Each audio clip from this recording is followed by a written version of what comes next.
You're listening to the Otis Jiry channel.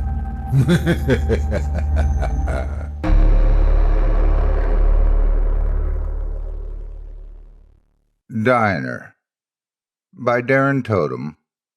Narrated by Otis Jiry.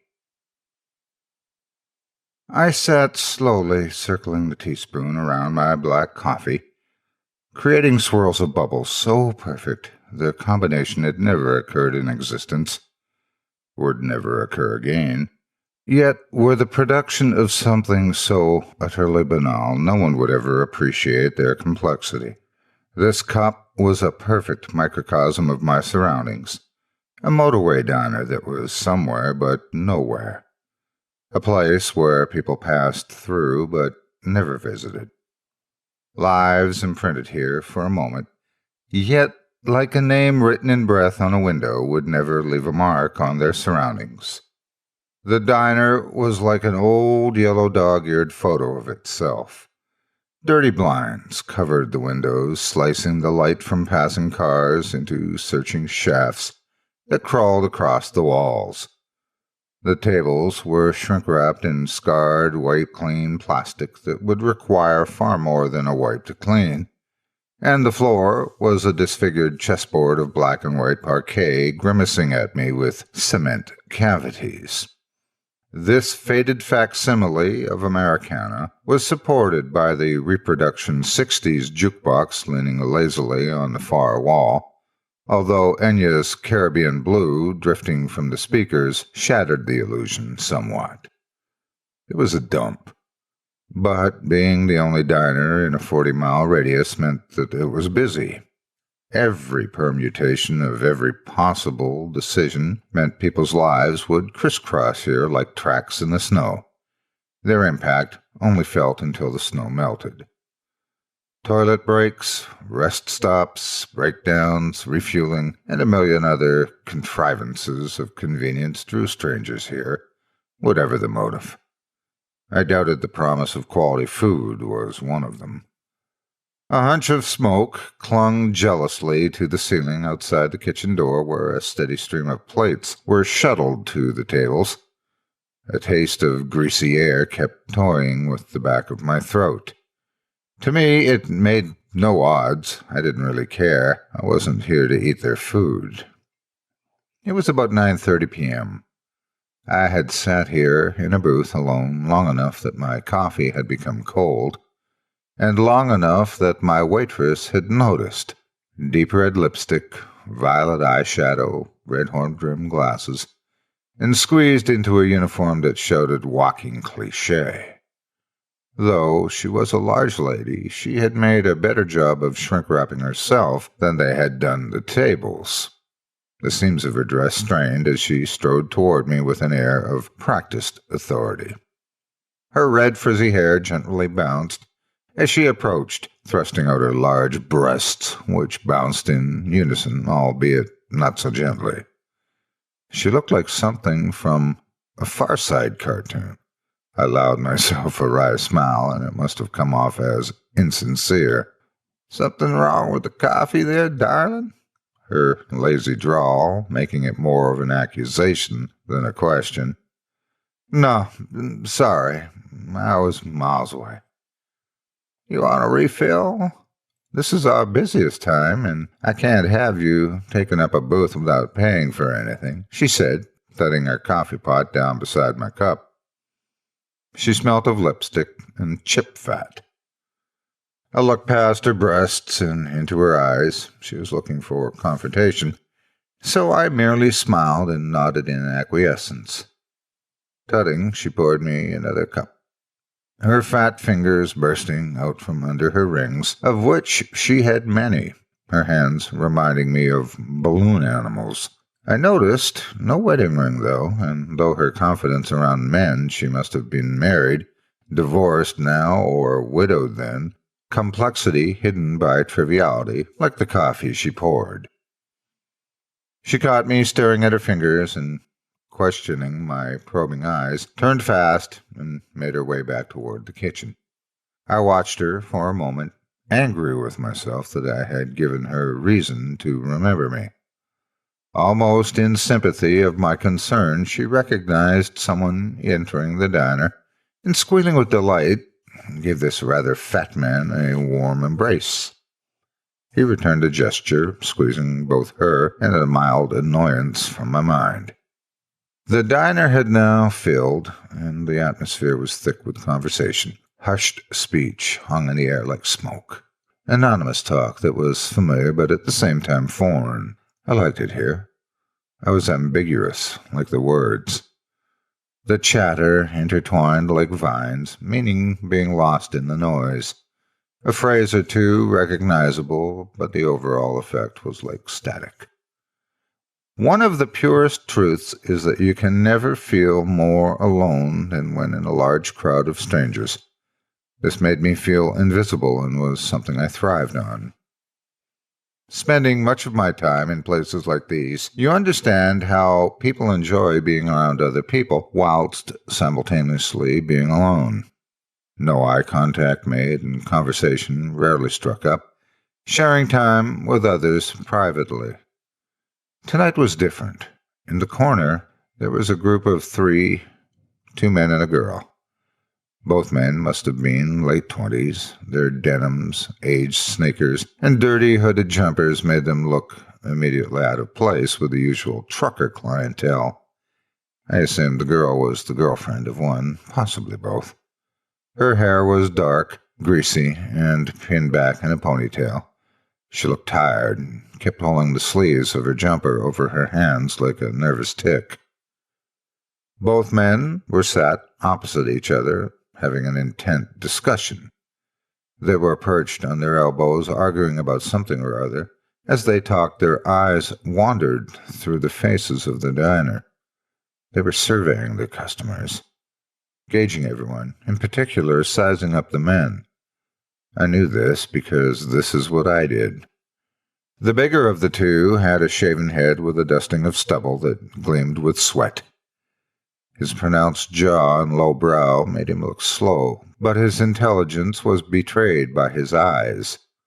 They moved fast through the patchwork of faces, analyzing the men, surmising who would be the greatest threat, and who needed to be controlled. He met my gaze, and immediately his eyes danced from mine with a jolt of disinterest, most likely due to my small frame and pale, sickly complexion. The smaller of the two was agitated and nervous. He hid his head and eyes underneath his hood and was slicking the tip of the fork off his bottom lip, compounding the neuroticism of the girl who snatched at the fork with one of her small hands. Echoing the girl's anxiety, the fork nervously danced from her grip across the table, clattering against the wall and landing on the floor. The noise evaporated into the bustle of the evening's trade, but the smaller of the two men froze and glared at the girl. His shoulders hunched, and with slow deliberation, he reached across to the girl's hand and squeezed her knuckles until his went white. The larger man reached across and touched the other's forearm, nodding to the oblivious patrons lost in their thoughts and talk. They let go. Her hand whipped back into her sleeve, and she wiped at the newly emerging tears from her eyes. I looked down at my coffee. I hadn't intended to drink the last cup, and I didn't intend to drink this cup. I found the black liquid more soothing to my mind than body. I loved how the dark circle absorbed all light, casting no reflection as I stared at it, almost like it was listening to and contemplating my thoughts. As my coffee gazed back, I felt a pang of hunger deep within me, rising to the tip of my throat. This helped sharpen my thoughts. It was now at the peak of the evening's trade. I would normally act, but the situation had become dangerously unpredictable with the addition of the three strangers. We were at opposite ends of a chessboard, but only one side knew they were playing. It hardly seemed fair.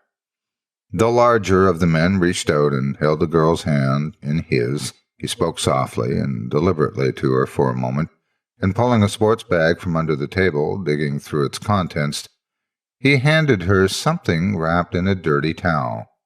She stood and tentatively made her way toward the entrance, quietly slipping out the front door, careful not to open it wide enough that the bell perched above the frame rang.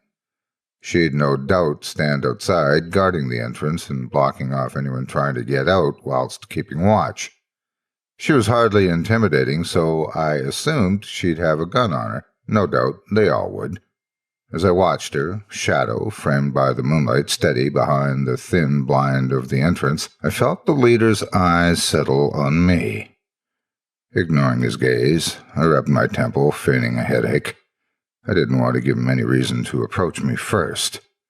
Feeling his eyes leave me, I looked up as he began to climb onto the table. Some other heads followed in mild amusement as he stood to his full height, forcing attention from the bewildered patrons. My waitress propelled herself from behind the counter, firing a volley of expletives, but the words traveled further than she did, freezing mid-stride, her jaw hanging slack in recognition of the object now unveiled in his hands.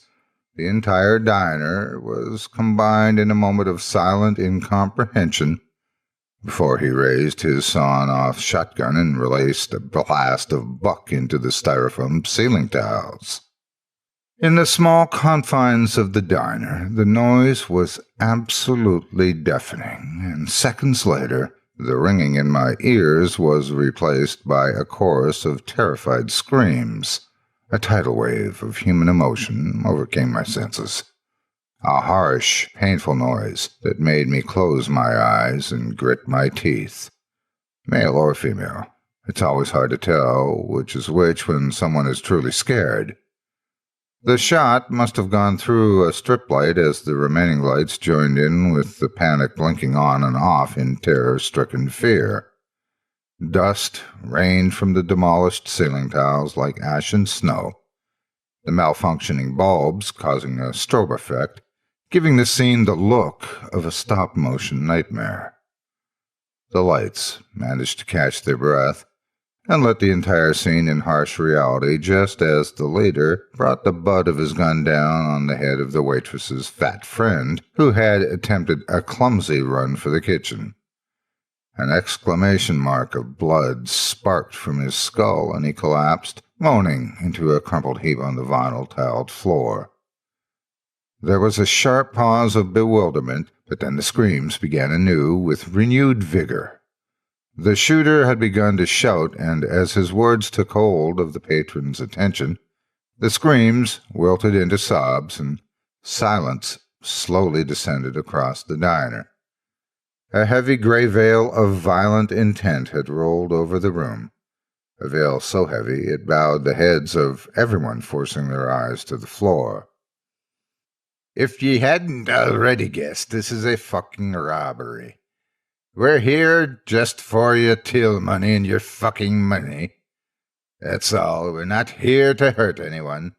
I'm sorry about that poor bastard, but I had to show ye we're not fucking around. We've done this before and we're bloody good at it, so no fucking heroes, okay? It's just fucking money, and we need it more than you do.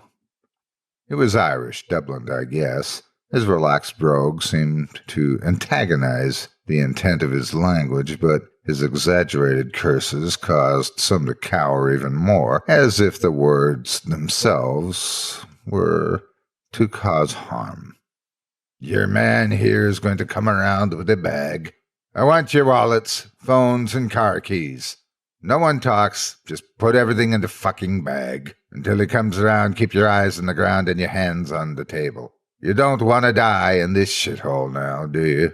He let his words hang in the air for a moment, the silence almost as hostile as his words, daring someone to retaliate. There was no reply. He had his captive audience. The smaller of the two pulled his hood back as he approached the first table with an open duffel bag. Seeing him now in the light, he was younger than I first guessed, although it was hard to tell, as his face resembled a crushed ball of paper. Contemplating his visage was a plaster over a recently broken nose, the redness from the injury radiating out across his cheeks, forming blue and purple-tipped wings under both eye sockets. His hairline seemed to be as repulsed by his face as everyone else, and was making a hasty retreat across the top of his skull, leaving a few wispy footprints in its wake. He was a user, barbiturates most likely by the sore state of his skin. Like tissue paper caught in the branches of a winter tree, his flesh clung so closely to his bones that he looked like a bloodless ghost. I visibly flinched at the thought, and this is when he noticed me. You fucker, get your wallet out now. Irish also, although the accent was further south. It was difficult to pinpoint, as the drugs had seemingly ravaged his brain as well as his body. Come down, John, do the tables, and I'll keep an eye on them. You might want to do what my friend said. Get your wallet out here, son. Your man there is a little nervous, and I'd rather he didn't make a mess. The leader had climbed from the table and taken position by the till, holding on to my waitress's hair, who was on her knees by his feet. She was trembling so much her blouse appeared to be vibrating, and her meticulous makeup had morphed into twin black streams that ran from her eyes into a red bloom around her mouth that was formerly her lipstick. I held up the palm of my left hand as I put my right into my shirt pocket, pulling out $40 in $5 notes, and threw it on the table surface. The notes extravagantly fanned out as they hit the table, as if to proudly emphasize their lack of value. Is that it? Keys and phone there, son. Come on now, we're not playing around. His sentence was punctuated by the soundtrack of sobs as he pulled on the waitress's hair at each syllable. She pleaded at me through wide watercolor eyes.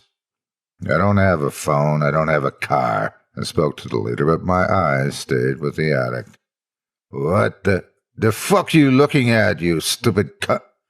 He was cut off by a guffaw from his friend. You're Scottish.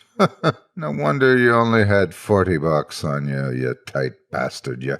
I'm afraid I'm going to have to address the obvious white elephant in the room here, though, fella. Why would you be at a freeway diner if you didn't have a car now? I don't need a car. I don't use a mobile. Please, son, just give them what they want. We all just want to get through this. A whimpering voice drifted over from somewhere to my right. It could have been any one of them. You might want to listen to your man there, Jack. We're in a hurry here, you see. I held up both my hands in the air and shrugged whilst still holding the addict's stare. I gave him a smile. He pushed the bag onto the floor, picked up his shotgun, and came towards me. He seemed so weak that he had to rest his one hand underneath the barrel to support its weight. I slowly put my hands face down on the table, careful not to break his gaze, as he approached me, his exaggerated scowl making his facial bruising look like oil on water. Without the gun, he would pose no problem. With the gun, much the same. Now, John, calm down. We said this was going to be clean and quick. Will you just get the bag and we'll be done? What are you looking at, you fucking freak? John stood in front of me, forcing his chest out with every sinew in his being. He clearly thought I was no threat.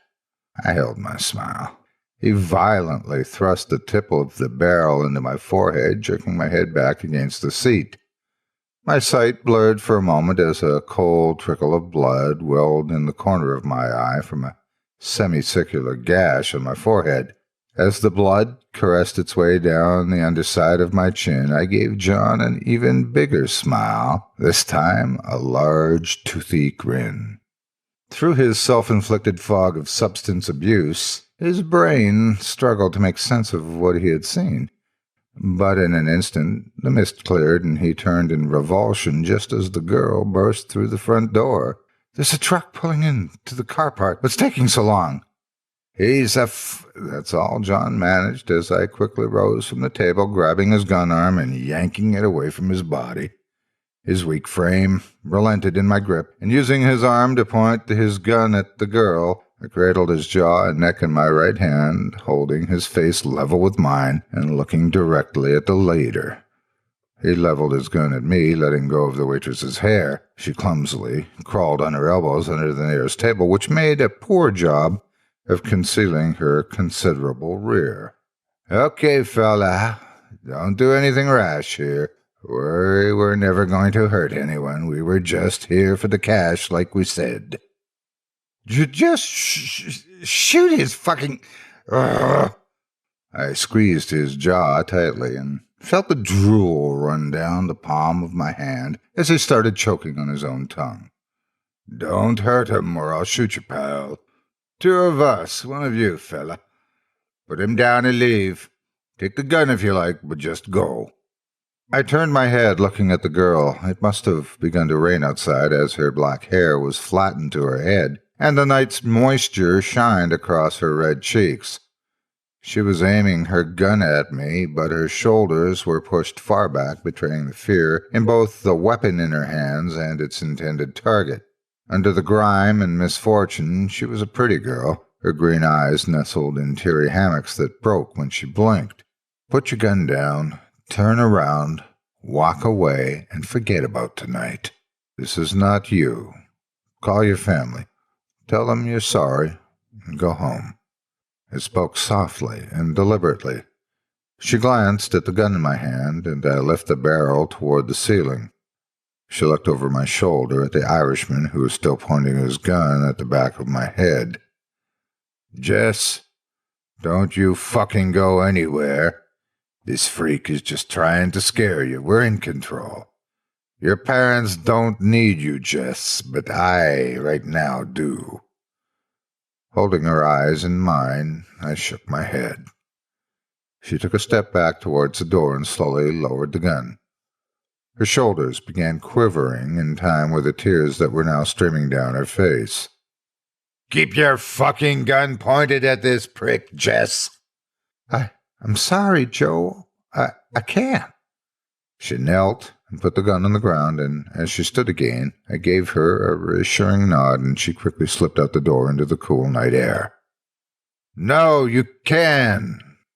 I pulled back John's head, straining his neck, and putting pressure on his already injured nose. His eyes pleaded and jolted from side to side in fearful discord. This same cowering voice came again from the corner of the diner. "Please let us go, sir. We're just customers here, and we have no quarrel with either of you. Please let us leave, and none of us will call the police." You could almost taste the taste of subservience. It disgusted me. "Sit down and shut up." Eyes now trained on me in a cacophony of confusion. If they thought I was their savior, they were wrong. "Okay now, Jock. We'll call this a day. I'll put the gun down now and follow my girl out. Just let go of my friend there and come closer." "What?" "Come closer and we'll talk, just the 3 of us. Keep the gun pointed at my head if you like." Like a child approaching the end of a diving board, he edged towards me until the barrel of his gun touched the skin of my throat, and our 3 faces were a breath's width apart. John's eyes darted furiously between us as his hot, panicked breath tried to force my hand away from his face through his nose. "Go on, then," I laughed. "Of all the darners, you choose this one tonight?" A second passed, and watching my mouth, his pupils dilated fully, and I sensed the kinetic motion that would precede him pulling the trigger. I hit him hard in the chest with my right arm, and he flew backwards, his thighs hitting the counter, sending him somersaulting behind the till. John startled and began to struggle. Pulling his gun hand back and grasping under his jaw, I wrenched hard, tearing his head from his neck, the only resistance being a slick popping sound. His body slumped to my feet with barely a sound, his sullied blood pooling on the parquet, almost relieved to escape its diseased host. Pandemonium. The 20 or so patrons nervously exploded from their seats, searching for any exit they could find. Elbows flying and necks straining, they climbed over each other like frightened ants to reach the perceived safety of the dark. One man went straight through one of the main windows. A crescendo of grunts and smashed glass followed him into the light summer rain. More followed in his wake out the window, landing on his prostrate form, crunching glass into his back as he struggled to catch his breath. The blinds, blown by the breeze, swung up towards the ceiling almost as if they would do anything to stay away from the night, followed by the cool air and swirling rain. The waitress was on her knees trying to coax her friend from his stupor. He came to, and whilst she tried to lift him, pain caught up with his consciousness and he wailed out in agonized confusion. Her tears had melted her makeup into the mash of a nightmarish mime, and as he focused on her for the second time, he cried out again. I dropped both the gun and John's head, stepping over his legs as she recoiled behind his torso. As I walked on, she quickly scurried out the open door into the screams of the night, leaving her friend mumbling incoherently as I turned my back. I rounded the till and found the Irishman face down, his left shoulder clearly dislocated, his right arm outstretched to his gun lying just out of his grasp. Attention on the weapon, he shook his head from side to side. His tears fled from his eyes in absolute terror. But please, don't hurt me. I'm sorry, I won't ever. Don't apologize. I admire you. You take what you want. Just as God. No, just as nature intended. Just as I do. I grabbed him by the throat and lifted him up against the thin wall, looking directly into his eyes. The injured trucker had regained his senses and was wailing as he slipped drunkenly about on the tar like blood that had streamed from the headless corpse at his feet. Still holding the Irishman's throat, I aimed the shotgun at the trucker's head and pulled the trigger, removing his face in a cloud of red mist. His body collapsed to the floor, limbs twitching and jerking independently of his control, oblivious to the fate of their host brain. The Irishman writhed and strained in revulsion at the scene. He'd obviously never seen what appliance of his threats could do, and it was unlikely he'd appreciate the irony of his present situation. "What are you?" An invitation of blood had spilled down his face from a deep gouge above his right eye, and I could feel the steady anticipation rise in my body. I fought to hold it back, but the excitement rolled up my back, across my shoulders, and into my arms, inadvertently tightening my grip around his throat as if the very thirst were impatient itself. I leaned into his ear and whispered the last sentence his brain would ever be able to comprehend. "There's always a bigger fish."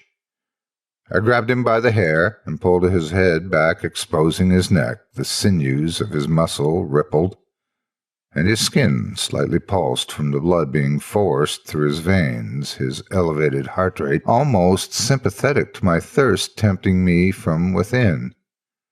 He closed his eyes tightly, as if hiding his mind would blind the pain. They all did. My chest swelled as I let the thirst take over and bit into his throat and tearing away the skin, muscle, and cartilage. Like a rose waking in the dawn light, his neck opened invitingly for me, blood pulsing from the wound. I put my lips to his throat and drank greedily.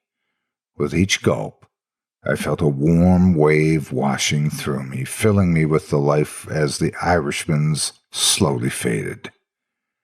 As the flow stemmed, I squeezed his abdomen hard, and the stream gained in strength once more, finally dying. I pulled my mouth away, arched my back, and screamed out into the air of the almost empty diner. The thirst, now satisfied, relinquished control over my senses, and I looked at my prey as the last of his life left him. The fear was gone from his eyes, although there was no peace. A purely human invention to give meaning to the emptiness of death. His brain simply had stopped forming discernible emotion as his synapses slowly misfired. I released him into oblivion with a quick turn of his head and lay his body gently on the floor. As I walked into the cold night air, I looked toward the sky, letting the rain wash the fast congealing blood from my mouth and neck. The clouds gently glowed as the rain fell in infinite, exquisite patterns onto my face. I smiled and closed my eyes, enjoying the moment. The invigoration, my meal, mixing with the godlike feeling of power that only the hunt can give. As the rain intensified into hard, unforgiving sheets, I looked across the parking lot and the remains of the patrons who had left the diner in such haste moments earlier. Heads, arms, viscera, a result of the feeding frenzy. The teeming rain, mixed with the steam rising from the still warm blood, painted like a carpet across the lot. The younger ones had no control. Their hunger was driven by pure, ancient instinct. This is why I kept them outside, in the shadows, until the time was right.